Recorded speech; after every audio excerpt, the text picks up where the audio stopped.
કાઉન્સિલરના પતિ સામે કાર્યવાહીની માંગ સાથે આજે બીએમસીના એન્જિનિયરો હડતાલ ઉપર ઉતર્યા હતા। બુધવારના રોજ પાણી પુરવઠા વિભાગ દ્વારા સમયસર પાણીનું ટેન્કર મોકલવામાં ન આવતા રજૂઆત કરવા ગયેલ વોર્ડ નંબર 5ના બીજેપીના કાઉન્સિલર પ્રફુલ્લાબેન જેઠવા સાથે ગયેલા તેમના પતિ રાજુભાઈ જેઠવા અને પાણી પુરવઠા વિભાગના આસિસ્ટન્ટ એન્જિનિયર સાગર મિસ્ત્રી વચ્ચે જાહેર રોડ ઉપર ઘર્ષણ સર્જાયું હતું। આ મામલે કારેલીબાગ પોલીસ મથકે આસિસ્ટન્ટ એન્જિનિયરે અરજી આપી હતી।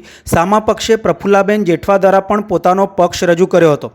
જ્યારે આજે પાલિકાના એન્જિનિયરોએ પોલીસ અરજીના આધારે કાઉન્સિલરના પતિની ધરપકડ કરવાની માંગ સાથે એન્જિનિયરો અને અધિકારીઓ હડતાલ ઉપર ઉતર્યા હતા, જેને લઈને કામગીરી ખોરવાઈ હતી। અધિકારી ધાર્મિક દવેએ કહ્યું હતું કે રાજુભાઈ જેઠવા સામે કાયદેસરની કાર્યવાહી નહીં થાય ત્યાં સુધી કર્મચારીઓ હડતાલ ચાલુ રાખશે। અમને ન્યાય નહીં મળે ત્યાં સુધી એન્જિનિયરો કામ કરશે નહીં। રોડ શાખાના નાયબ કાર્યપાલક એન્જિનિયર હેતલબેન પટેલે જણાવ્યું હતું કે દરેક કર્મચારીને સ્વમાન વહાલું હોય છે। અમારા સાથી કર્મચારી ઉપર થયેલા હુમલા સામે અમારો વિરોધ છે।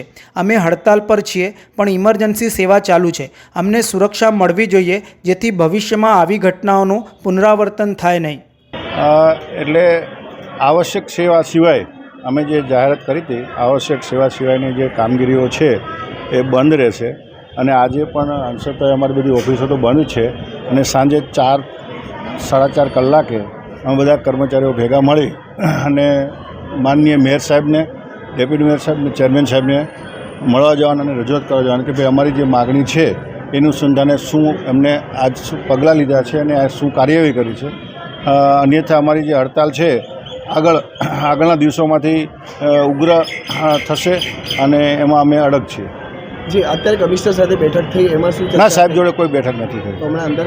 ના, એ તો અમે ચેરમેન સાહેબ જોડે બેઠા હતા, ચર્ચા કરતા હતા અને સાહેબ આવી અને અમે નીકળી ગયા હતા। એટલે કોઈ એવી બેઠક આ બાબતની સાહેબ જોડે કોઈ ચર્ચા નથી।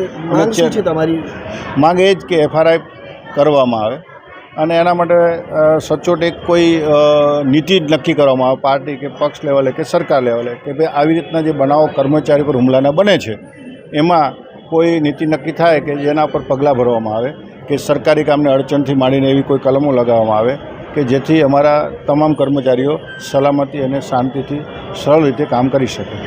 આ જે હડતાલ આપણે કરી છે એનાથી કેટલા વિભાગો અને કેટલા પ્રકારની કામગીરી પ્રભાવિત થશે?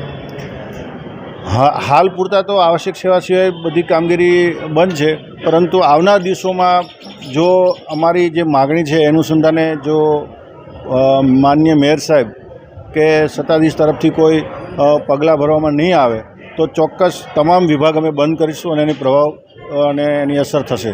અમારા સાથી કર્મચારી પર ફિલ્ડમાં કામગીરી કરતી વખતે માન્ય સભાસદશ્રીના પતિ દ્વારા હુમલો કરવામાં આવેલો છે। તે બાબતે અમે સૌ એકઠા થઈને નિર્ણય કરેલો છે કે આવશ્યક સેવા સિવાયની તમામ સેવાઓને હાલ પૂરતી બંધ રાખીએ અને શહેરના નાગરિકોને તકલીફ ના પડે એ રીતે અમે પણ અમારો વિરોધ નોંધાવી રહ્યા છીએ। આગળ ઉચ્ચ સ્તરે રજૂઆત કરી દેવામાં આવેલી છે અને એમની સાથે વાટાઘાટો ચાલુ છે।